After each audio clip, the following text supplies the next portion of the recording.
காவேரி நதிநீர் விவகாரத்துல கர்நாடகா கிட்ட இருந்து தமிழகத்துக்கு தேவையான உரிய தண்ணீரை கர்நாடக அரசு வழங்கல அப்படிங்கறனால தமிழக அரசு சார்பா இன்னைக்கு உச்சநீதிமன்றத்துல அவசர வழக்கு முதலமைச்சர் விஜய் அவர்கள் தொடர்ந்திருக்காரு. காவேரி மேலாண்மை ஆணையத்தின் உத்தரவின் பேர்ல இந்த மனு சட்டப்பூர்வமா எடுத்துக்கிட்டாங்க. காவேரி மேலாண்மை உத்தரவிட்டிருந்தும் கர்நாடக அரசு போதிய தண்ணீர் கொடுக்காததால சட்டப்பூர்வமா இதுக்கான நடவடிக்கை எடுக்க ஆரம்பிச்சிருக்காங்க. அதுதான் இப்போ சோசியல் மீடியால பேசு பொருளாவும் மாறி இருக்கு.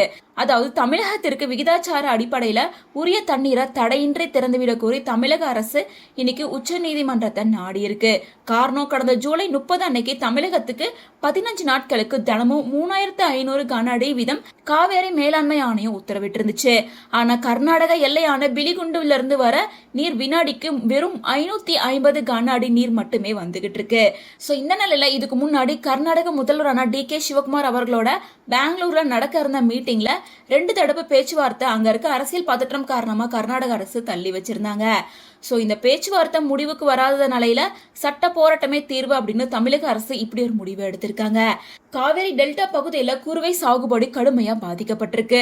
திருச்சி விவசாயிகள் காவேரி ஆற்று மணல்ல தங்களோட பாதி அளவு உடம்ப புதைச்சிட்டு போராட்டத்துல ஈடுபட்டிருக்காங்க.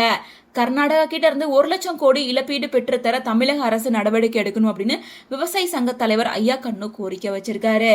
ஏன்னா கர்நாடகாவோட கபினி அணையில இருந்து கடந்த சனிக்கிழமை திறக்கப்பட்ட உபரிநீர் இன்னைக்கு திங்கட்கிழமை அல்லது நாளைக்குள்ள தமிழக எல்லையை வந்து அடையும் அப்படின்னு எக்ஸ்பெக்ட் பண்ணிட்டு இருக்காங்க. கேஎஸ்ஆர் அணை அடுத்த 10 நாட்கள்ல நிரம்பினா மட்டும்தான் தமிழகத்துக்கு போதிய உபரிநீர் கிடைக்கும் அப்படின்னு அதிகாரிகள் தெரிவிச்சிருக்காங்க. ஏன்னா எப்பவுமே ஜூன் மாசத்துல திறக்க வேண்டிய நீரை இப்ப ஆகஸ்ட்ல தான் ஓபன் பண்ணிருக்காங்க. அதுவும் காவேரி மேலாண்மை அறிவிச்ச கொள்ளளவை விட ரொம்ப கம்மியான அளவுல தான் வந்து தண்ணீர் திறக்கப்பட்டிருக்கு. சோ இதை முழுமையா திறக்கணும் அப்படிங்கிறதுக்காக தான் தமிழக அரசு சார்பா முதலமைச்சர் விஜய் அவர்கள் அவசர மனு தாக்கல கொஞ்ச நேரத்துக்கு முன்னாடி தான் பதிவு பண்ணியிருக்காரு. இதுக்கு உச்சநீதிமன்றம் என்ன தீர்ப்பு வழங்க போறாங்க, தமிழகத்துக்கு கர்நாடகா கிட்ட இருந்து தேவையான நீர் கிடைக்குமா கிடைக்காதா அப்படிங்கறதான் இப்ப கேள்விக்குறியா மாறி இருக்கு.